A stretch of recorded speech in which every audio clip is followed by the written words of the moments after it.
Rencanamu begitu ajaib Bapa bagi setiap kami, pribadi lepas pribadi. Rencanamu dahsyat dan seringkali tidak terpahami untuk gerejamu di tempat ini. Karena kami tahu jaminan firman-Mu, Engkau yang memulai, Engkau yang menyempurnakan. Engkau yang bertindak awal, Engkau terus akan bekerja. Bahkan ketika Tuhan memberikan anugerah Roh Kudus, itu meterai sehingga kami menikmati seluruh jaminan janji-janji-Mu. Ya, gereja di tempat ini, setiap umat Tuhan yang setia di tempat ini akan menjadi bukti dan saksi dari apa yang Tuhan genapkan dari janji-Mu. Kami memiliki hari esok yang luar biasa, situasi kondisi apapun tidak mempengaruhi rencana-Mu yang ajaib. Berbicaralah, perlengkapi kami Bapa, demi nama Yesus kami berdoa. Haleluya, amin. Saya silakan duduk kembali. Shalom. Pagi hari ini saya ingin mengajak saudara untuk mulai naik level, hidup saudara mulai menjadi anugerah, menjadi berkat bagi orang lain. Lah, saya ingin mengajak saudara untuk melihat apa rahasianya untuk bertumbuh. Ya. Bagaimana jemaat mengalami pertumbuhan rohani. Sangat amat sederhana. Kerohanian itu selalu diawali oleh bentuk benih. Matius 13, Yesus mengajarkan hal kerajaan Allah. Misteri rahasia kerajaan Allah seperti seorang yang menaburkan benih. Ada 4 jenis hati manusia, sikap respon manusia terhadap Tuhan dan firman-Nya. Ketika benih itu jatuh di pinggir jalan, kalau sekarang ini bahasa Jawanya itu galengan, ya, itu mati dimakan burung. Tapi yang kedua jatuh di tanah yang berbatu-batu, yang ketiga jatuh di semak duri, yang keempat jatuh di tanah yang baik. Ada yang bertumbuh 160, ada yang 30. Ada 2 hal yang dapat kita tarik pelajaran. Poin yang pertama, sikap hati kita menentukan pertumbuhan rohani kita. Katakan amin. Yang kedua, mengapa benih yang sama menghasilkan kok pertumbuhan ada yang 100, ada 60, ada 30. Itu tergantung dari dimensi pemahaman kita. Sebab dimensi pemahaman kita menentukan kualitas iman kita. Kalau 100% tentunya keserupaan akan Kristus mulai terbangun dan mulai nampak. Kalau 60%, berarti 60% kuasa roh itu bekerja, 40% yang manusiawi bekerja. Ketika 30% bertumbuh, 30% itu kuasanya bekerja, yang 70% manusiawinya yang bekerja. Jadi hari ini bukan sebuah pemahaman pemikiran. Kalau bukan Roh Kudus mengajar, kita tidak mungkin. Ya. Kalau Tuhan Roh Kudus tidak menjelaskan, kita tidak akan dapat mengerti, memahami maksud dan tujuan dari Tuhan. Itulah sebabnya rahasia saudara terus bertumbuh, tetap memiliki kerendahan hati di hadapan Tuhan. Sadari Tuhan, aku tidak akan bisa bertumbuh tanpa memahami, tanpa Roh Kudus mengajarkan. Contoh, makanya banyak dibutuhkan penggembalaan. Itu karena apa? Karena sekarang ini yang paling bahaya adalah ajaran-ajaran yang tidak akurat. Yang akhir-akhir ini ajaran tentang progresif. Ya. Dan akhirnya yang mengajarkan itu keluar dari kependetaannya. Ya sudah. Dan itu sebetulnya universalism, ya, artinya itu memang tidak akurat, tidak alkitabiah. Lah, saya ingin mengajak saudara, contoh begini, jangan kamu menjadi serupa dengan dunia ini, berubahlah oleh pembaharuan budimu.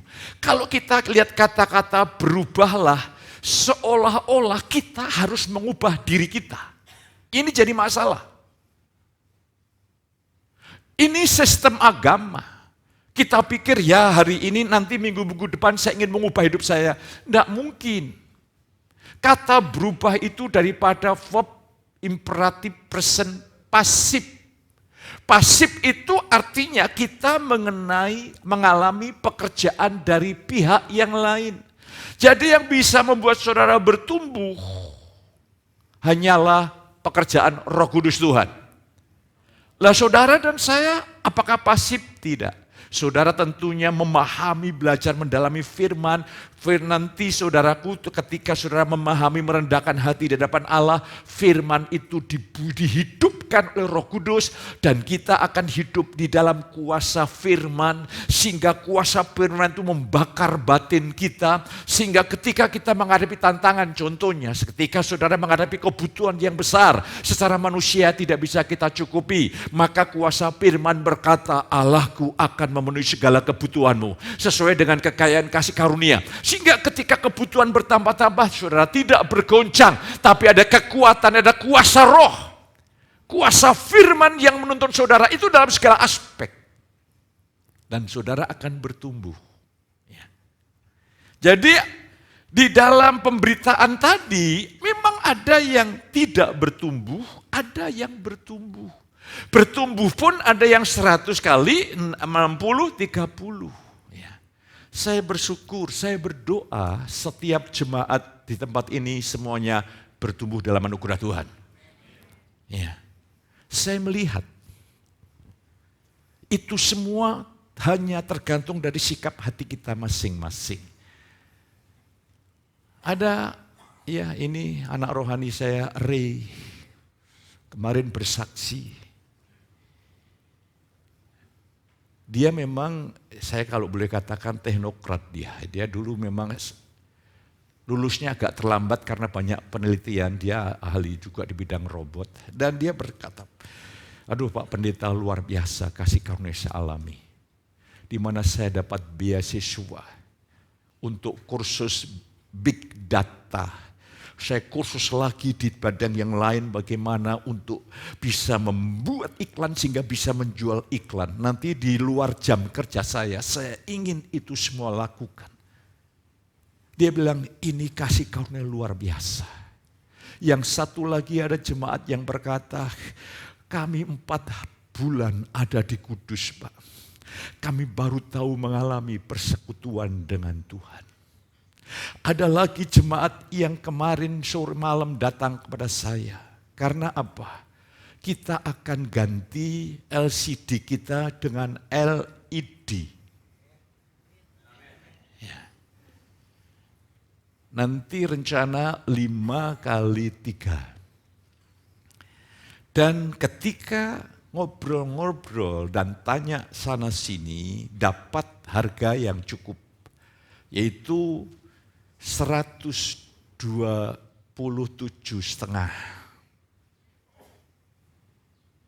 Dan yang saya cukup kaget, ya, si anak Tuhan dia berkata, Pak saya bertumbuh. Bertumbuh dalam apa?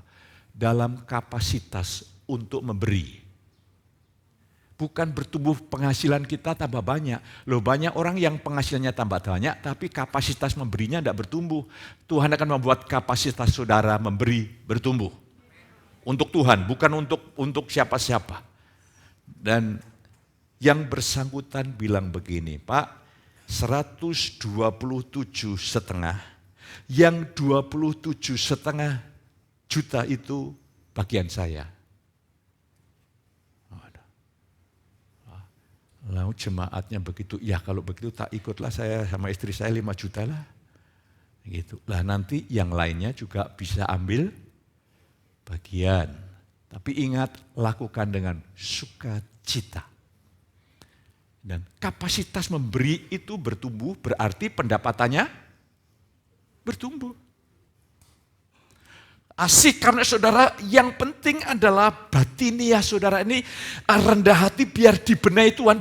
Bukan begini loh, kalau sistem agama itu saya membenahi diri saya, tidak bisa. Biar Tuhan membenahi hidup kita dan seluruh kapasitas kita akan bertumbuh, berkembang.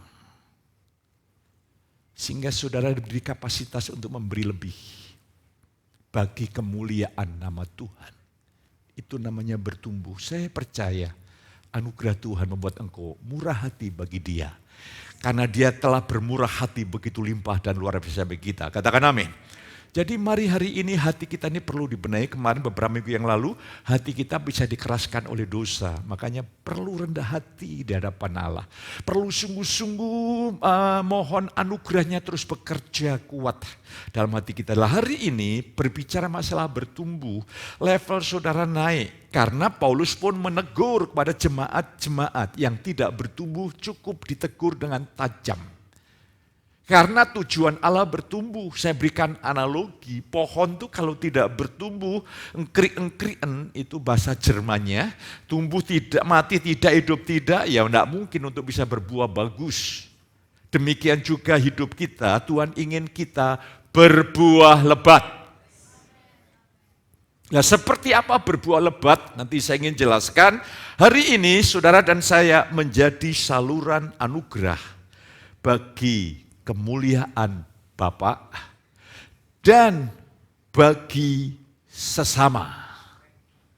Ini penting. Bertumbuhlah menjadi saluran anugerah bagi kemuliaan Bapa dan bagi sesama. Dengan sebuah ayat yang sering kita baca, ini sebuah metafora gambaran kehidupan rohani yang real dan amat sangat sederhana. Yohanes 15 ayat yang kelima kita baca bersama-sama. 2, 3. Akulah pokok anggur dan kamulah ranting-rantingnya. Barang siapa tinggal di dalam aku dan aku di dalam dia, ia berbuah banyak, sebab di luar aku kamu tidak dapat berbuat apa-apa. Mari kita lihat, ada sebuah jaminan hari ini. Perintahnya sederhana, kalau engkau tinggal dalam aku di dalam kamu, kamu pasti berbuah banyak. Nilai keberhasilan kekristenan bukan ditandai oleh banyaknya pengetahuan Alkitab yang kita pahami. Sebab Alkitab ini tidak gampang kita pahami. Contoh tadi, berubahlah jangan menyerupai dunia, berubahlah oleh pembaharuan budimu. Kalau kita tidak mendalami secara gramatikalnya, kita ini berusaha untuk berubah, tidak bisa. Itu pekerjaan roh Tuhan semata-mata. Ranting itu bagaimana dia bisa bertumbuh, bisa berbunga, bisa berbuah. Itu hanya pekerjaan pokok anggur. Jadi Tuhan sedang memberikan gambaran metafora yang sederhana. Ini loh kehidupan kerohanian yang real. Ya. Saya berdoa supaya Tuhan bekerja kuat di dalam saudara. Saya melihat hari-hari ini Tuhan mulai bekerja. Ada salah satu anak muda kemarin ketemu sama istri saya sharing. Bu, saya keras, saya bandel. Saya pikir duniawi itu makan, minum begini. Dan ketika roh Tuhan menyingkapkan. Sekali lagi, ketika roh Tuhan menyingkapkan. Itu baru mengalami kehadiran pertobatan yang sejati. Sehingga kalau jemaat bisa bertobat, hanya Tuhan yang dipermuliakan. Haleluya. Saya melihat dan saya berdoa sama tim doa syafaat. Supaya roh Tuhan bekerja di dalam saudara, bekerja menumbuh kembangkan kehidupan kerohanian saudara. Supaya kita ini betul-betul nilai kekristenan kita ini menjadi berhasil, bertumbuh menjadi positif. Ketika hidup kita ini mulai berdampak, mari ukuran kekristenan kita ini amat sangat sederhana. Tanda kekristenan saudara bertumbuh berhasil adalah seberapa banyak orang dijamah Tuhan lewat hidup kita. Seberapa banyak orang diberkati oleh rahmat Tuhan lewat hidup kita. Seberapa banyak orang terinspirasi, diinspirasi lewat hidup kita. Itulah tanda kekristenan kita berhasil. Jangan diukur dengan yang bersifat material. Sebab kalau diukur oleh material, banyak orang di luar kekristenan itu memiliki keberhasilan finansial jauh lebih daripada kita. Saya pelajari orang-orang yang kaya di dunia. dan amat-amat kaya, mereka bukan orang yang aktif dengan Kristus. Jadi bukan. Tapi ketika kerohanian saudara dibenahi oleh Tuhan, hal-hal ekonomi itu juga mempengaruhi kesaksian, hal-hal ekonomi mempengaruhi kerohanian kita, itu pun juga dijamin Tuhan. Nah, hari ini pertanyaannya seberapa banyak orang lain diinspirasi, dibangkitkan, dikuatkan lewat hidup kita. Rasul penuh dengan pergulatan berkata begini, kalian itu secara waktu harusnya jadi guru, jadi inspirasi. Ngapain kalian masih membutuhkan susu? Kalian belum memiliki panca indera yang terlatih, itu panca indera rohani, bukan panca indera yang lahiriah ini. Lah, saudara kekasih, Tuhan memanggil kita menjadi terang dan garam. Katakan amin. Itu dampak. Nilai kekristenan kita menjadi merosot kalau kita mulai menjadi batu sandungan. Iman orang lain dan hidup kerohaniannya mulai terhambat oleh karena kita. Saya ingin mengajak pada pagi ini, ingat, bertumbuh itu bukan pekerjaan saudara. Kalau pertumbuhan rohani pekerjaan kita, kita patut dan layak bermegah di hadapan Tuhan. Nah, hari ini saya ajak saudara untuk melihat satu kebenaran. Tuhan memberi jaminan, janji, kepastian yang begitu indah dan sangat mulia, di mana hidup saudara dan saya akan berbuah lebat. Mari, milikilah pengharapan yang besar. Saudara dan saya, Tuhan akan membuat saudara berbuah lebat. Ingat, kuncinya Tuhan. Nanti saya ingin menjelaskan metafora gambaran yang Tuhan berikan. Untuk dapat mengalami janjinya, kita harus mengerti metafora gambaran yang Yesus berikan. Akulah pokok anggur dan kamulah ranting-rantingnya. Saya ini sebagai gembala sidang adalah ranting. Apa yang bisa dikerjakan ranting? Tidak bisa. Yesus pun adalah personifikasi Allah, firman yang menjadi manusia. Firman, keberadaan firman dalam kekekalan selalu menyatakan Bapaknya.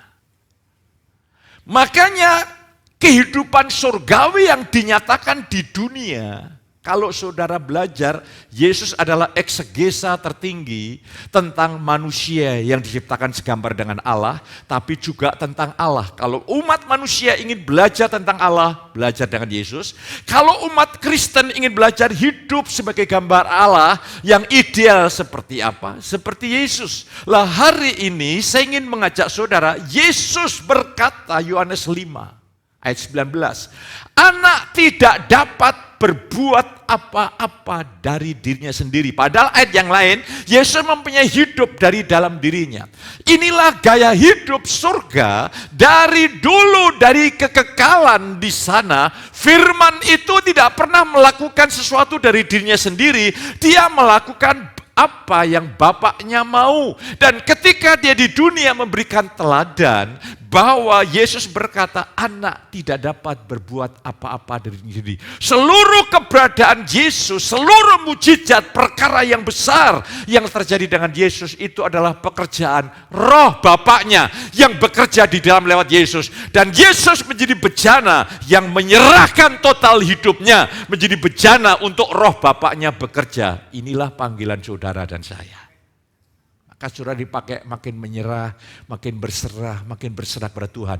Tuhan makin berhasil. Seluruh aspek hidupmu akan dibenahi.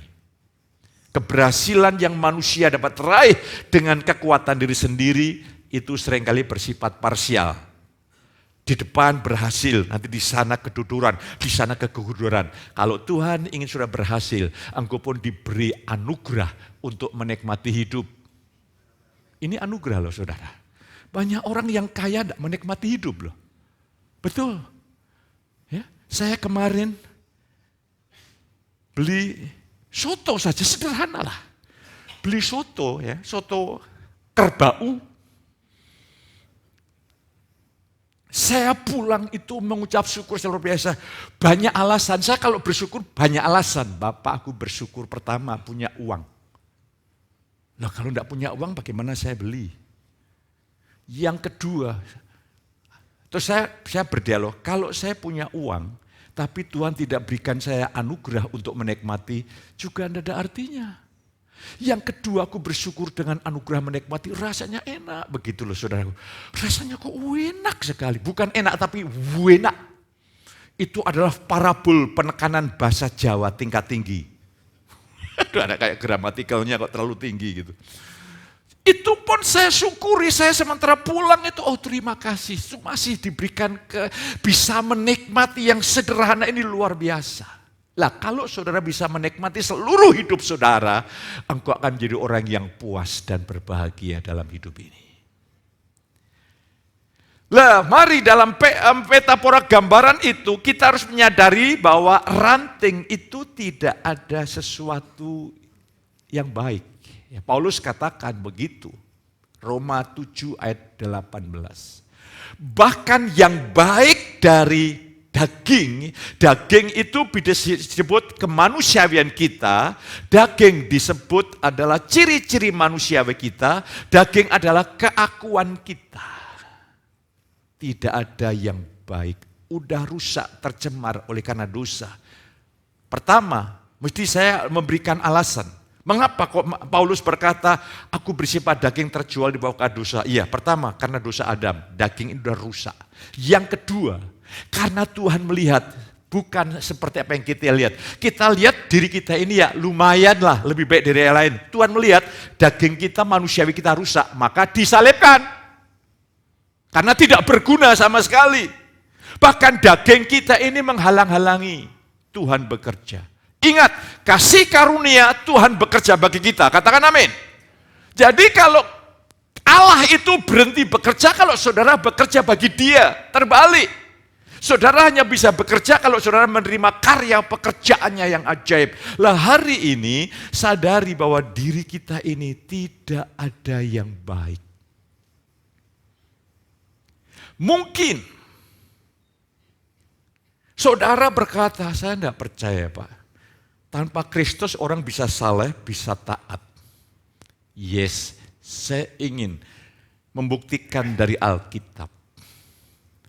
Ketaatan yang tidak mengalir dari kuasa roh, itu disebut false obedience, ketaatan palsu. Kesalehan yang bersumber dari usaha kekuatan diri sendiri, itu disebut false spiritually, kerohanian yang palsu. Dari mana bukti Pak Petrus mengatakannya? Lihat ahli Taurat, orang Farisi, orang yang dikagumi oleh masyarakat Yahudi pada waktu itu. Kata Farisi itu terpisah, eksklusif, hidupnya luar biasa saleh. Ya, banyak aturan, banyak hukum. Tapi Yesus berkata, hei kamu keturunan ular beludak. Kamu ini hanya luarnya saja putih kayak kuburan, tapi dalamnya penuh tulang belulang. Kristus adalah realitas. Kesalehan, kebenaran, kerendahan hati, kemurnian yang tidak mengalir dari rohnya dan pekerjaan rohnya. Itu disebut false, salah, keliru, palsu. Makanya di dalam Yesaya berkata, kesalehanmu seperti kain lara. Palsu, tidak ada yang baik. Tapi ini bukan kita berhenti di sini. Kalau kita berhenti di sini ini menjadi orang yang pesimis.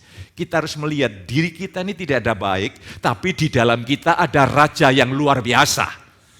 Itu yang akan bekerja, yang nanti kita mau terapkan dalam hidup kita. Lah mari saudaraku, hanya dengan kesadaran ini makanya orang yang hidup dalam kasih karunia itu tandanya adalah rendah hati. Tapi orang yang hidup dengan kekuatan diri sendiri itu mesti punya kesombongan. Ya. Punya kesombongan rohani, merasa lebih daripada yang lain. Kita ini makin hari makin sadar, ini hanya anugerah semata-mata.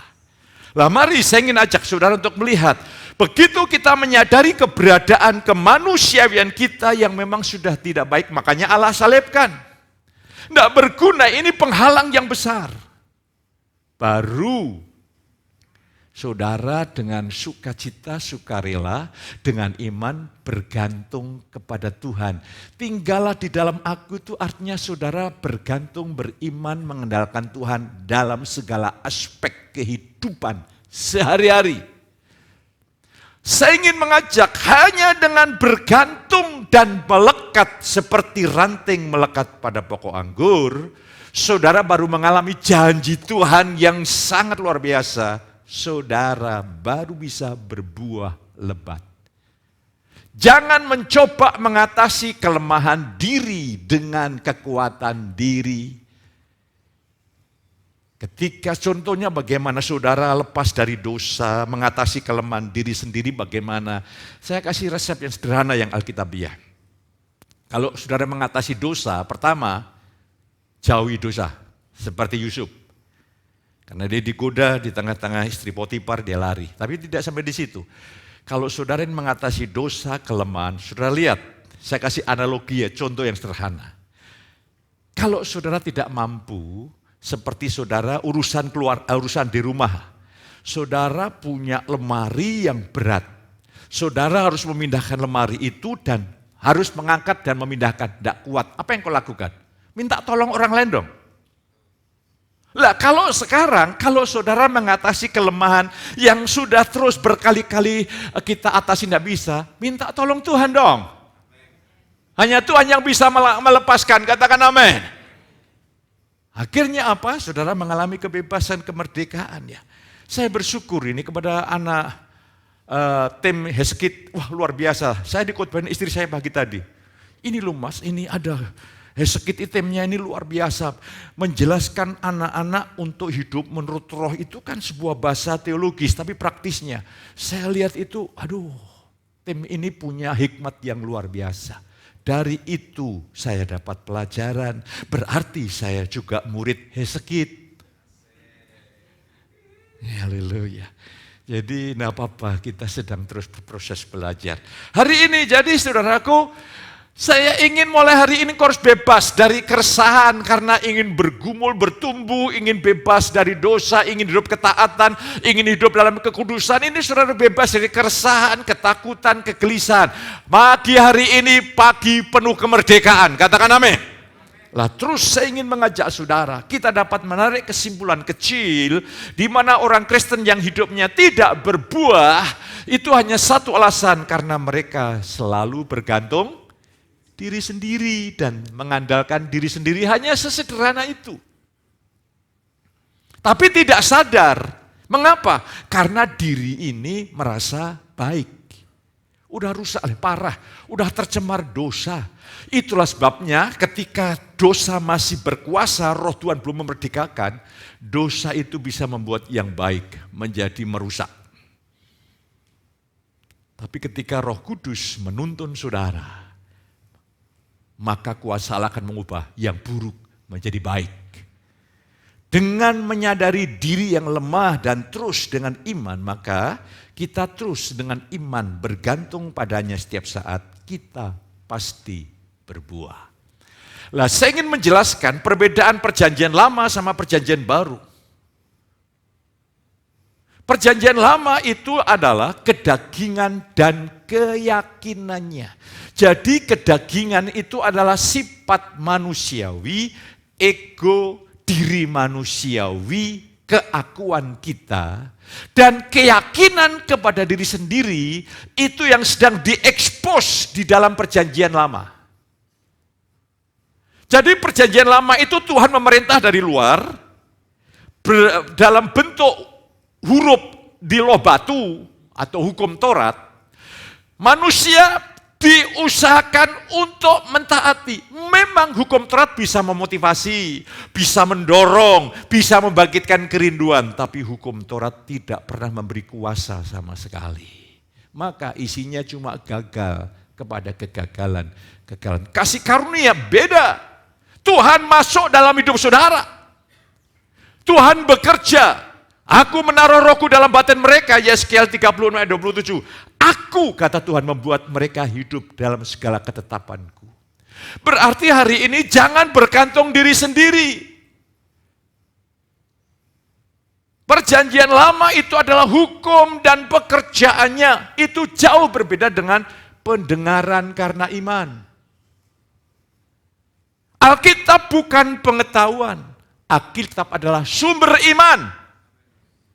Itu jauh berbeda. Dan hari ini, saudara kekasih, dengan keyakinan yang sederhana, mengatasi apapun pencobaan, apapun, saudara harus beriman kepada kuasa Kristus, rohnya yang tinggal di dalam kita, untuk bekerja, membangkitkan kemauan dan kemampuan, kekuatan, kuasa dan kesanggupan, maka engkau hidup secara supranatural.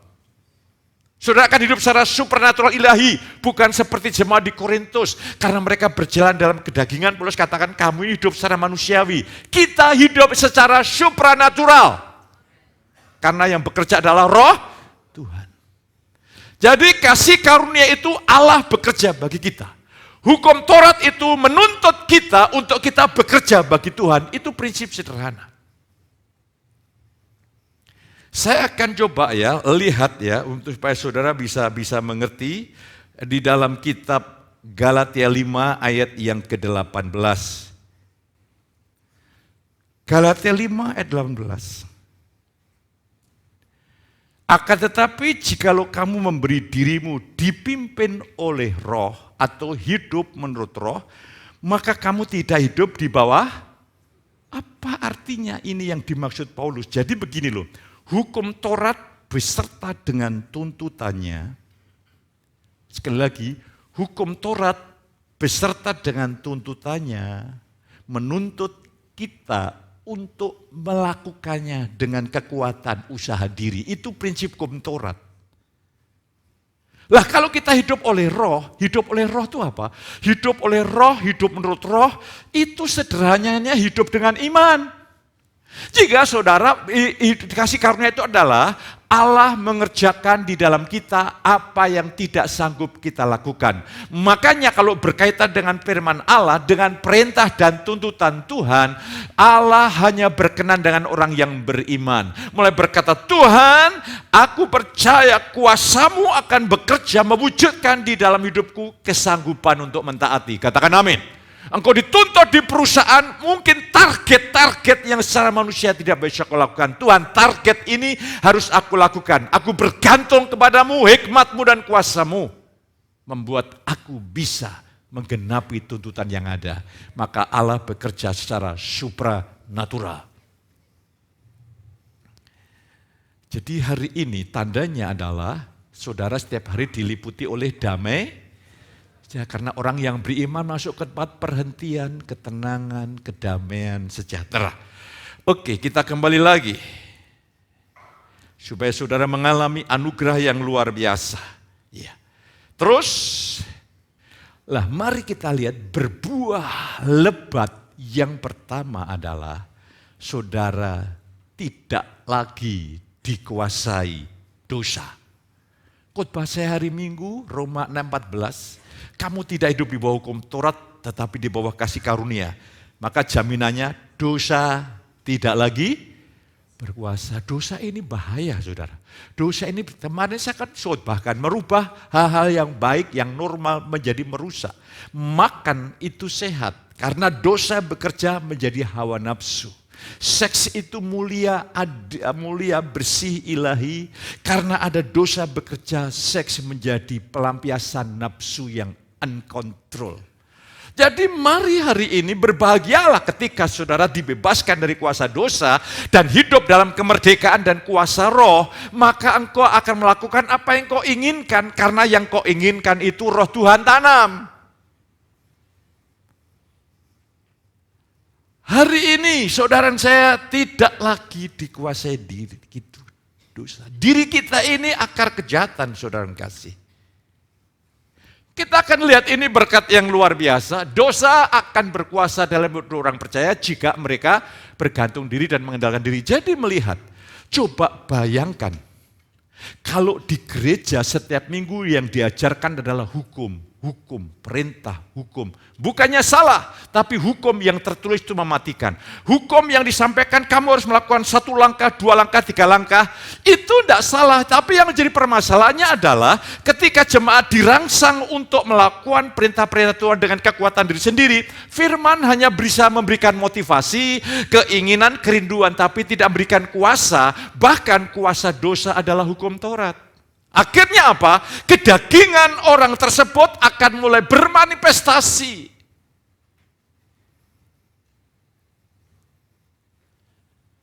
Dan dosa mulai berbuah-buah. Roh persaingan, waduh, itu menyakitkan. Roh kecemburuan, roh persaingan, dan kedagingan dan sebagainya. Jadi seketika saudara bergantung pada Tuhan, ada jaminan dosa tidak lagi berkuasa. Amin. Coba, mata kita ini dosa berkuasa atau tidak? Ketika dosa berkuasa dalam pikiran kita, kita melihat lawan jenis hanyalah menjadi alat pemuas seks. Tapi kalau mata kita dikuasai Roh Kudus, kita melihat lawan jenis adalah teman, tahta, menerima tahta kasih karunia Tuhan, penuh penghormatan. Dan puji Tuhan, yang membuat rahasia, membuat saudara ini dosa berkuasa karena bergantung diri. Karena diri ini, alasan yang kedua, diri ini adalah akar kejahatan yang tidak bisa dipulihkan. Ya. Aku bersifat daging, Roma 7:14, itu bentuk present, sold under of sin, ya, under the control of sin. Jadi kita ini bentuk perfect itu, kita ini terus-menerus ada di bawah kendali dosa. Begitu saudara bergantung diri, dosa bekerja. Lah, kesalahan adalah dari mimbar. Bukan anugerah yang disampaikan, tetapi hukum dan aturan. Hukum dan aturannya memang alkitabiah. Tapi yang jadi masalah, aku manusia ini yang tidak sanggup untuk mentaati. Begitu aku terangsang oleh hukum Taurat, aku bergerak untuk melakukan hukum Taurat, maka Paulus berkata, aku ingin berbuat yang baik, justru yang jahat yang kulakukan. Kalau begitu bukan aku yang melakukannya, dosa yang di dalam aku, kata Paulus. Itu hanya Roh Kudus yang bisa membebaskan kita dari hukum dosa dan hukum maut. Jadi hari ini, saudara mulai hari ini harus bebas dari keresahan. Untuk perkara-perkara rohani, perkara apapun, bebas dari keresahan. Karena kuncinya orang yang beriman masuk ke tempat perhentian. Haleluya, engkau bisa menikmati hidup luar biasa. Betul-betul menikmati hidup yang luar biasa. Oke, jadi makna berbuah itu, saudara begini, saudara dimampukan untuk melakukan apa yang kau inginkan yang bersumber dari Roh Kudus. Tapi kalau saudara dengan kekuatan diri sendiri, engkau ingin tapi tidak mampu. Istilah populernya, nafsu besar, apa? Tenaga kurang. Tetapi ketika saudara bergantung pada Tuhan dan mengandalkan kuasa Roh Kudus, engkau diberi keinginan sekaligus kemampuan. Itulah sebabnya berbuah itu mulai masuk akal. Berbuah itu mulai masuk akal, yes, itu pasti bisa terjadi. Terus selanjutnya saya ingin mengajak saudara untuk melihat, iya. Yang kedua, berbuah artinya hidup kita menyatakan sifat dan karakter Kristus. Buah rohani hanya dapat dihasilkan oleh Kristus semata-mata. Ranting itu bisa bertumbuh, berbunga, berbuah, itu hanya pekerjaan pokok anggur. Yang dimana itu akar-akarnya menyerap sampai menemukan nutrisi, ditarik ke atas dan dikirim ke ranting dalam proses kimiawi. Karena sinar matahari dan sebagainya akhirnya menghasilkan energi dan akhirnya ranting itu bertumbuh dan berbuah. Di Afrika dipelajari itu ada pohon anggur yang besar, buahnya amat sangat lebat. Ketika dipelajari, akarnya menembus ke dalam sampai ke sungai. Dan akhirnya dia bisa menyerap nutrisi yang sangat banyak, tidak heran buahnya banyak. Semakin saudara bergantung sama Tuhan, buahmu makin banyak. Dan engkau hanya bisa bergantung sama Tuhan sejauh pemahaman saudara. Karena bergantung sama Tuhan dibutuhkan iman. Iman dipengaruhi oleh pemahaman firman Allah. Lah hari ini, puji Tuhan, saya ingin mengajak saudara seperti ranting pokok anggur dapat bertumbuh, berbunga, dan berbuah adalah karya pokok anggur semata. Dengan menyadari metafora atau gambaran hubungan ranting dan pokok anggur, betapa mutlaknya hidup kita ini harus setiap saat, katakan bersama saya, setiap saat bergantung kepadanya. Haleluya. Jadi kalau saudara menghadapi apapun, pandanglah Tuhan, bergantunglah kepada kuasa Tuhan yang di dalam kita. Nanti lama-lama gitu, hiduplah oleh roh, maka kamu tidak ikut mikir daging. Sehingga kamu tidak melakukan apa yang tidak kamu kehendaki. Itu akar kalimat itu, artinya begini loh. Kalau saudara hidup dalam roh, engkau melakukan apa yang tidak kau ingini. Artinya begini, saudara tidak pengen marah yang uncontrol, tidak terkontrol. Ketika saudara terus belajar, sudah terkondisi bergantung sama roh, seharusnya dalam situasi itu kau marah hebat. Tapi kok kau tenang, itu namanya pekerjaan kuasa roh bekerja di dalam saudara. Dan itu tidak boleh terjadi sekali-kali, terus menerus. Sehingga Kristus itu makin termanifestasi, makin terlahir dalam tindakan kita. Lah, dengan menyadari metafora hubungan ranting dan pokok anggur, betapa mutlaknya saudara dan saya ini harus berbuah. Tuhan berkata begini, tinggallah di dalam aku. Jangan kita melihat dengan kacamata perjanjian baru, lama. Kita harus melihat dengan kacamata perjanjian baru. Di balik perintah ini ada jaminan. Kalau Tuhan berkata tinggallah di dalam aku, artinya Tuhan sudah menempatkan kau ini telah menyatu dengan Tuhan. Ini karya Bapa semata-mata. Lah, Tuhan menarik saudara dan saya. Mengapa saya banyak berdoa? Doa bukan lagi hukum perintah Musa yang dimana saya tidak bisa melakukannya. Doa adalah anugerah Tuhan menarik saya, kuasa Tuhan menarik saya untuk suka berdoa. Itu pekerjaan Dia. Lah saya merindukannya, saya mempercayainya. Demikian juga tinggallah dalam aku, seluruh kekuatan Tuhan menarik, mendekap saudara dalam dekapan anugerah kuat kuasanya yang kuat, dan engkau setiap hari aman dalam pelukan anugerah Tuhan. Katakan amin. Tangan Tuhan yang berkuasa menarik kita itu artinya tinggallah dalam aku. Jadi konsep pemahaman kita harus full perjanjian baru.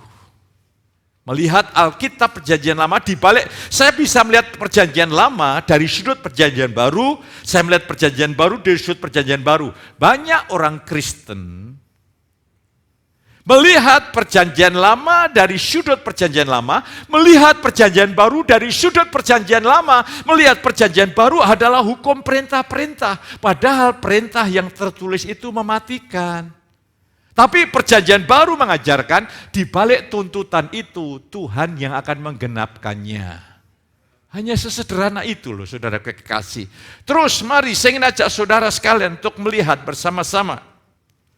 Ya, menyatakan sifat dan karakter Kristus. Sekali lagi, saudara harus bergantung kuasanya bekerja.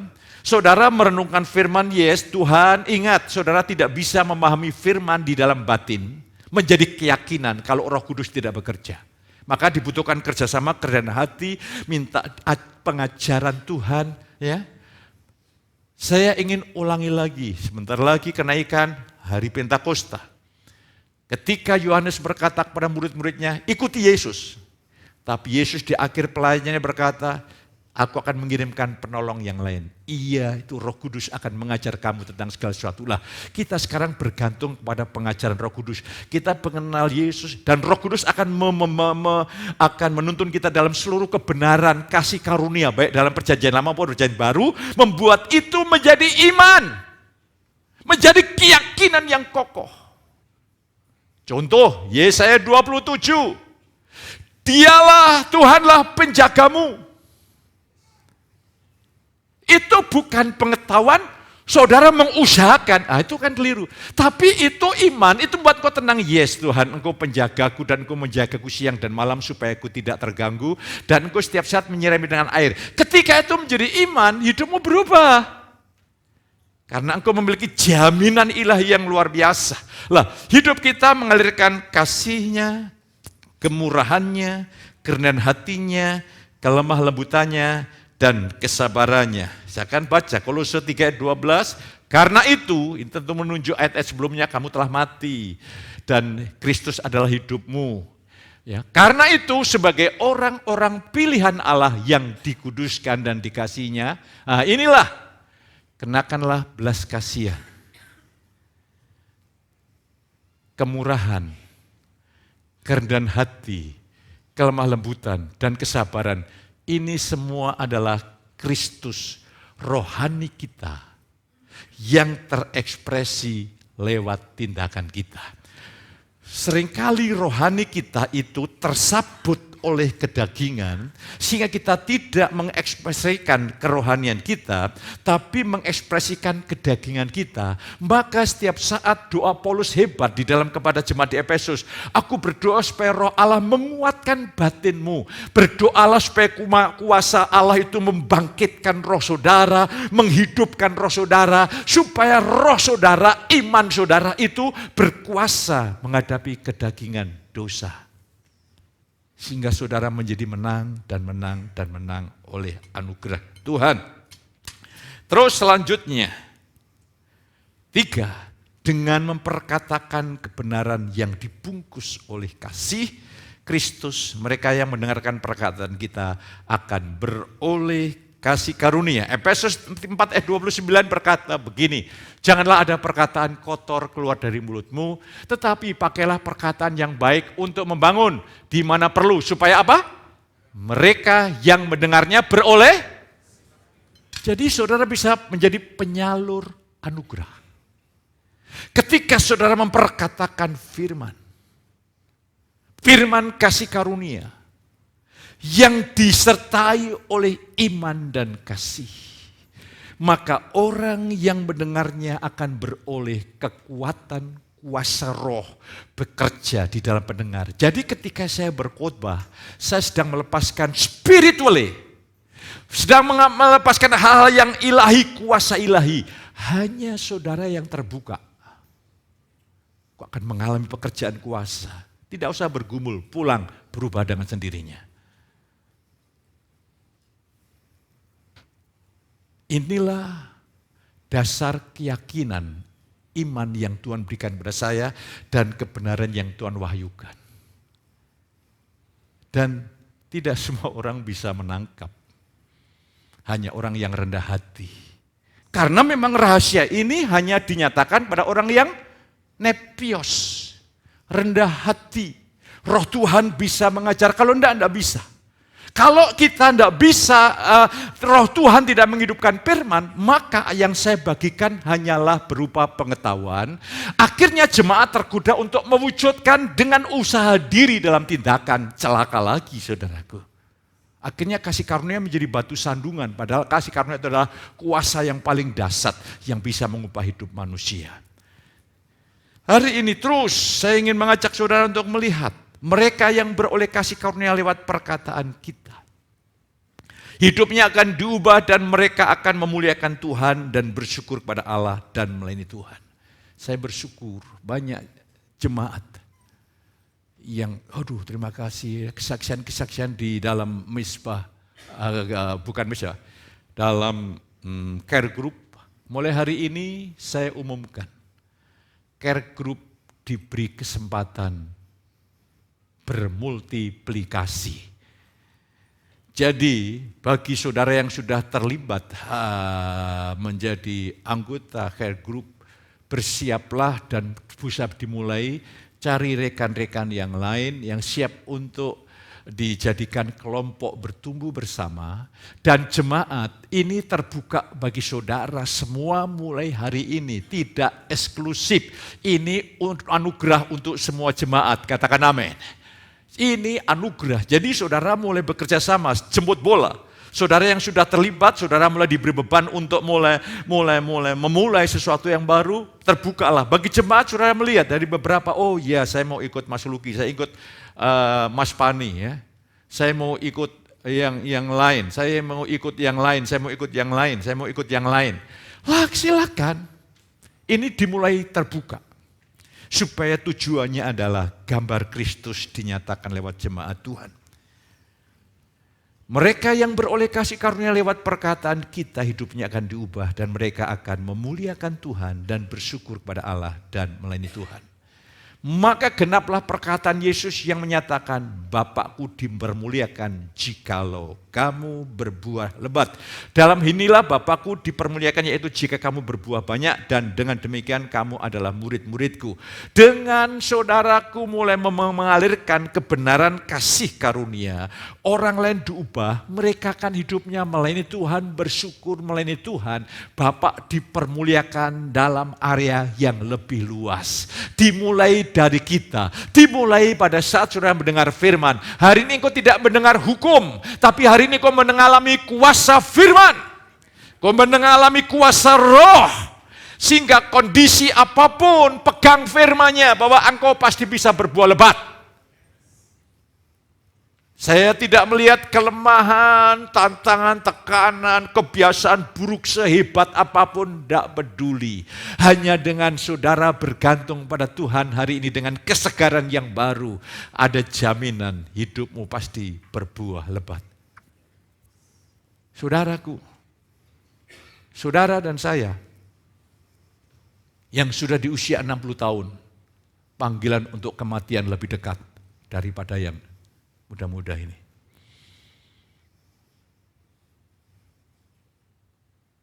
Apakah di dalam kubur itu ada tulisan telah mangki pertandingan?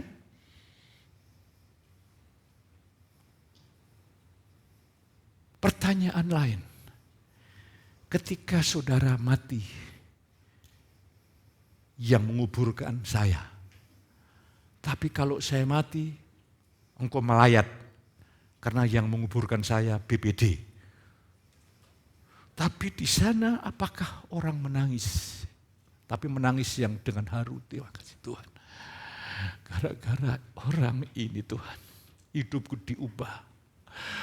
Gara-gara orang ini Tuhan, keluargaku diubah. Gara-gara orang ini seluruh ikatanku terlepas. Apakah kau tidak merindukan? Belum lagi ketika nanti menghadap Sang Hakim Yesus. Hei hambaku yang setia. Oh itu kekayaan kita itu di sana. Ya, kekayaan kita itu di sana. Makanya hari ini mari bertumbuhlah, belum terlambat saudaraku. Tapi ingat, waktu tidak mengubah saudara. Yang mengubah adalah, kalau hari ini kau mendengarkan perkataanku, jangan keraskan hatimu. Hanya itu saja. Buka hatimu, saudara kekasih. Saudara kaya, saudara menumpuk duit.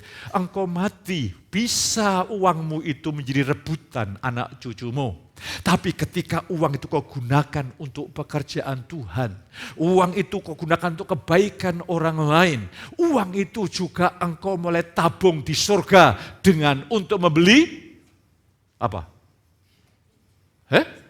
LED. Lupa bang, baru 1 jam kau udah lupa saudara kekasih. Ya. Saudara mau bilang pendeta saya ini tukang minta, ya untuk Tuhan. Untuk kerajaannya. Bukan untuk pribadi saya. Karena saya belajar mencukupkan diri. Nah hari ini puji Tuhan sederhana sekali. Oke, lihatlah diri saudara. Dengan tidak menghukum diri. Jangan ada yang menghukum diri. Belajarlah berkasih, minta anugerah Tuhan, bersyukur. Tadi pujian tadi, bersyukur dan bersyukur. Lihatlah bukan dirimu dan diriku. Lihatlah Yesus Kristus, Yesus Tuhan. Dia yang memanggil saudara setia, dia juga menggenapinya. Apapun pencobaan yang kau hadapi, engkau dan aku tidak mungkin mampu, tapi Tuhan selalu mampu menolong saudara. Dan saya menjadi saksi hidup, dia tidak pernah terlambat menjadi penolong saudara. Bahkan penolong ekonomi saudara, dia tidak pernah gagal. Saya menjadi bukti dan saksi. Begitu ajaib dia.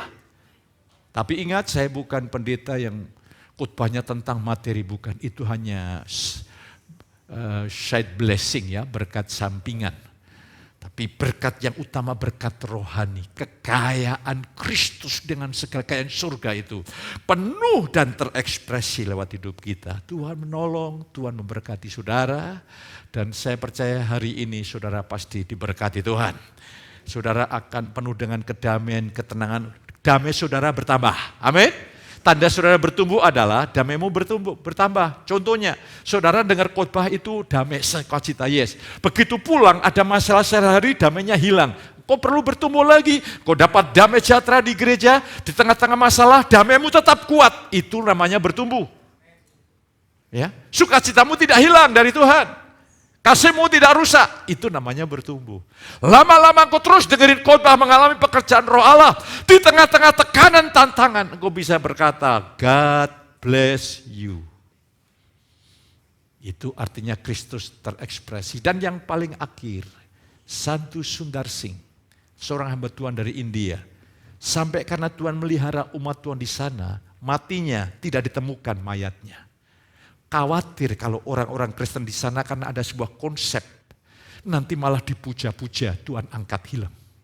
Dan suatu saat dalam perjalanan pelayanannya, dia ada penjahat-penjahat yang ingin mengganggu perjalanannya. Apa kata Sadhu Sundar Singh? God bless you. Semua tersungkur di kaki Tuhan. Kata-katamu, Tuhan memberkatimu, penuh kuasa. Seluruh kekuatan Tuhan menopang kata-katamu yang luar biasa. Makanya kalau engkau dimusuhi orang, Tuhan memberkatimu. Maka orang itu diubah, dijamah bagi kemuliaan nama Tuhan. Amin, saudaraku. Engkau tidak punya musuh, punya sahabat yang banyak. Tuhan menolong memberkati. Saya ini sekarang nih tidak bertambah usia, bertambah sahabat, saudaraku. Ya. Kalau sore itu cucu saya, Aga, aku mau ke tatung. Geva, tatung. Aduh, saya lihat, luar biasa. Ya, saya lihat anak-anak ini luar biasa. Saya berdoa supaya kelak menjadi orang yang luar biasa di tangan Tuhan. Tuhan memberkati saudara, hari ini kau menjadi orang yang luar biasa, amin. Haleluya. Amin, kita bergantung sama Tuhan. Pemain musik untuk menyiapkan diri. Mari sama-sama bangkit berdiri. Lakukan perjamuan kudus ini dengan penuh antusias. Karena di sini ada benih mujizat. Saudara sedang memproklamirkan kematian Yesus. Penyakit saudara telah ditanggung Yesus di atas tubuhnya, di atas kayu salib. Mulai hari ini milikilah semangat hidup. Allah yang akan mengerjakan segala-galanya. Kau menjadi orang yang bersorak-sorai bagi Dia, bersyukur bagi Dia, memuliakan Dia. Bahkan ketika di tantangan-tantangan, pujilah Dia. Maka Ia akan bertindak bagi saudara. Angkat roti. Dan kita percaya Tuhan akan lengkapi engkau dengan kesehatan ilahi. Supaya engkau bisa menyelesaikan pekerjaan. Terimalah tubuh Yesus hari ini dalam nama Yesus.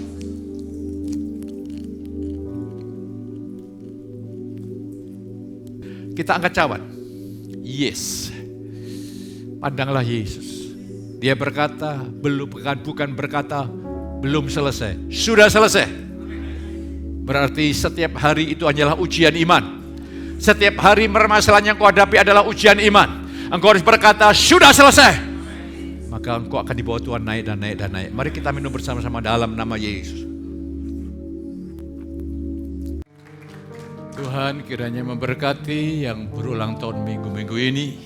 Ialah anugerah, kelimpahan kasih karunia, anugerah kebenaran. Menjadi real, makin real dan sangat real. Kami berdoa untuk setiap jemaat-Mu. Engkau akan mengangkat level jemaat-Mu mulai hari ini menjadi berkat bagi banyak orang. Menjadi saluran anugerah bagi banyak orang. Sehingga lewat hidup kami, lewat perkataan, tindakan, perilaku kami. Orang-orang dibangkitkan imannya, dibangkitkan kehidupan rohaninya. Angkat tangan saudara. Pulanglah penuh dengan sukacita dan damai sejahtera di dalam berkat Bapa, kasih sayang Tuhan Yesus lewat persekutuan yang kudus, boleh menyertai saudara ini pagi sampai selama-lamanya. Yang diberkati katakan sama saya.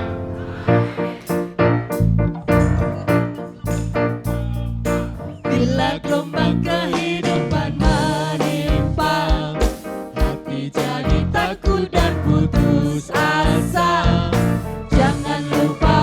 Tuhan